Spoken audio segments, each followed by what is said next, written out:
Hey guys, welcome back to the channel. মোৰ নাম সঞ্জীৱ শৰ্মা আৰু আপোনালোকে চাই আছে স্মাইল আছাম দ্য নলেজ। চ' আজি আহিছোঁ মই আকৌ এবাৰ আপোনালোকৰ ওচৰলৈ কথা পাতিম বুলি। চ' খুব গৰম পৰিছে আৰু গৰমত উপায় নাই আৰু ফেন চেন অফ কৰি পৰা ভিডিঅ' বনাই আছোঁ। যাই হওক, একচুৱেলি আজি কোনো ধৰণৰ মই ফেক্ট লৈ অহা নাই আপোনালোকৰ ওচৰলৈ। এটা আমাৰ নিজৰ লাইফৰ লগত জানিবলগীয়া খুব প্ৰয়োজনীয় এটা ভিডিঅ' মই বনাইছোঁ, কাৰণ যেতিয়া মই প্ৰথমে নিজৰ কাৰণে এই ভিডিঅ'টো চাইছিলোঁ মোৰ ভাল লাগিছিলে। চ' ভাবিলোঁ মই এইটো আপোনালোকৰ কাৰণে শ্বেয়াৰ কৰিব পাৰিলে ভাল লাগিব। চ' সেয়েহে ভিডিঅ'টো চাওক, কিছুমান কথা শিকি লওক, নতুন নতুন কথা, আৰু বুজি লৈ আপোনালোকৰ নিজৰ লাইফৰ লগত এই কথাখিনি এপ্লাই কৰি যাতে আগবাঢ়ে। চ' মোৰ ভাল লাগিব তেতিয়া। চ' যা হওক, ভিডিঅ'টো চাওক, সৰুকৈ বনাইছোঁ, ভিডিঅ'টো চাওক। চাওক, মই আজি আপোনালোকক ক'ব ওলাইছোঁ যে আমি মানুহে কেনেকৈ ডিচিশ্যনবোৰ ল'ব লাগে। আৰু এটা কথা আছে যে এটা ডিচিশ্যনে আপোনাক ভাল অৱস্থাৰ পৰা বেয়া অৱস্থালৈ লৈ যাব পাৰে, আৰু বেয়া অৱস্থাৰ পৰা আপোনাক ভাল অৱস্থালৈকে পৰিৱৰ্তন কৰিব পাৰে। মানে চাব গ'লে আমি ডিচিশ্যনটো ভাল কৰি লোৱাটো খুবেই প্ৰয়োজন। চ' আপুনিও মানুহ, ময়ো মানুহ, আৰু আমাৰ লাইফত কি হয়, সকলোৱে জীৱনত কিবা নহয় কিবা এটা কাম কৰিবৰ ক্ষেত্ৰত বা ছাকচেছ পাবৰ কাৰণে আমি এটা ডিচিশ্যন লওঁ। কোনোবাই হয়তো চাকৰি কৰিম বুলি ডিচিশ্যন লৈছে, বা কোনোবাই এটা বিজনেছ কৰিম বুলি ডিচিশ্যন লৈছে। চ' মই ভাবোঁ যে আপুনি যিটো ডিচিশ্যন লৈ আছে, আপুনি কি সময়ত লৈছে বা কেনেকৈ লৈছে, নে আপোনাৰ কোনো ভুল হোৱা নাইতো সেই ডিচিশ্যন লোৱাৰ সময়ত।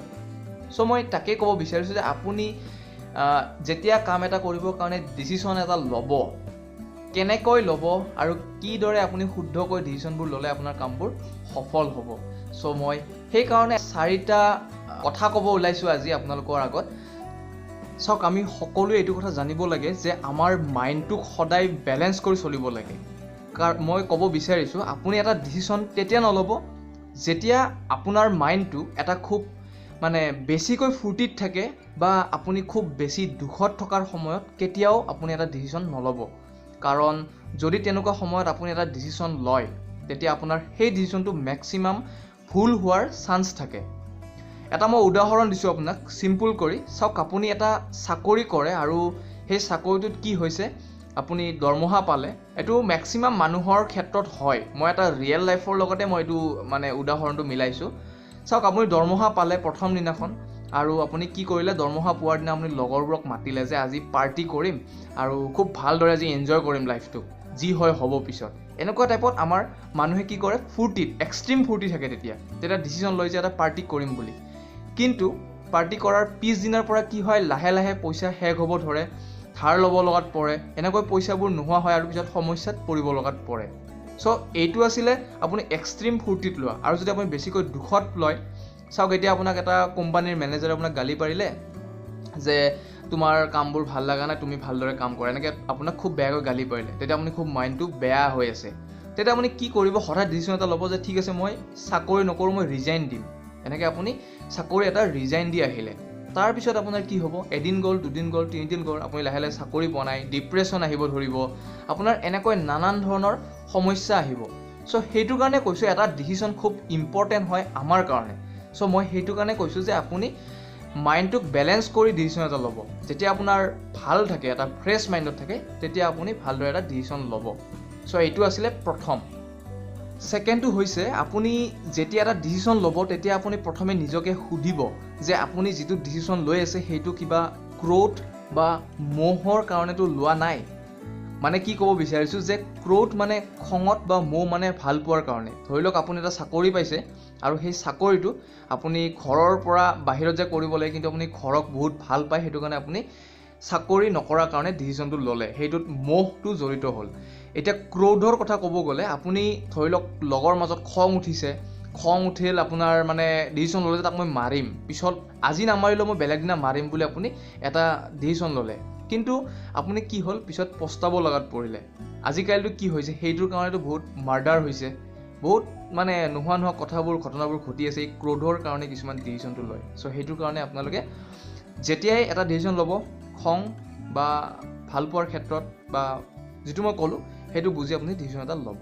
চাওক, আমি যেতিয়া এটা ডিচিশ্যন লওঁ কিবা এটা কাম কৰিম বুলি, আমি কেৱল কামতে ফ'কাছ কৰিব লাগে, আমি ৰিজাল্টৰ ওপৰত ফ'কাছ কৰিব নালাগে। কিন্তু আমাৰ সচৰাচৰ কি দেখিবলৈ পোৱা যায় যে আমি কাম কৰোঁ কিন্তু আমি ৰিজাল্টটো বিচাৰোঁ, যদি অতি সোনকালে আমি ৰিজাল্ট নাপাওঁ তেতিয়াহ'লে আমি কামটো কৰিবলৈ এৰি দিওঁ। এইটো অকল ময়ে নহয়, আমাৰ হয়তো বহুত আগৰ পৰাই আমাক কৈ আহিছে, কিন্তু আমি হয়তো ইমান গুৰুত্ব দিয়া নাছিলোঁ এই ক্ষেত্ৰত। একচুৱেলি মই উদাহৰণটো মোৰ নিজৰ ক্ষেত্ৰতে আপোনালোকক এটা দি আছোঁ। চাওক, কেইদিনমান আগতে মই এটা ইউটিউব চেনেল খুলিছিলোঁ সঞ্জু ব্লগ বুলি। এতিয়াও কেতিয়াবা সৰু সৰু ব্লগ কিছুমান দি থাকোঁ, মানে একদম ফাল্টু হয়, আপোনালোকে যদি চাব বিচাৰে চাওক। কি হ'ল, মই কেইদিনমান ভাবিছিলোঁ যে মোৰ ভিউৱাৰ্ছ আহিব, ছাবস্ক্ৰাইবাৰ আহিব, লাইক কমেণ্ট আহিব, কিন্তু ইমান নাহিলে। তো তাৰ ফলত মই কি ভাবিলোঁ, মই কুইট কৰি দিলোঁ। কিন্তু যদি মই কুইট নকৰি মই যদি সেইটো লাগি থাকিলোঁ হয়, কিবা নহয় কিবা এটা কথা শিকিব পাৰিলোঁ হয় বা কিবা কমিউনিকেশ্যন স্কিল বঢ়াব পাৰিলোঁ হয়। চ' এতিয়া মই সেই কথাখিনি শিকিছোঁ আৰু শিকি মই নিজৰ লাইফৰ লগত এপ্লাই কৰি বহুখিনি ক্ষেত্ৰত মোৰ কথাবোৰ শুদ্ধ হৈছে, নিজৰ লাইফত কেনেদৰে ডিচিশ্যন ল'ব লাগে।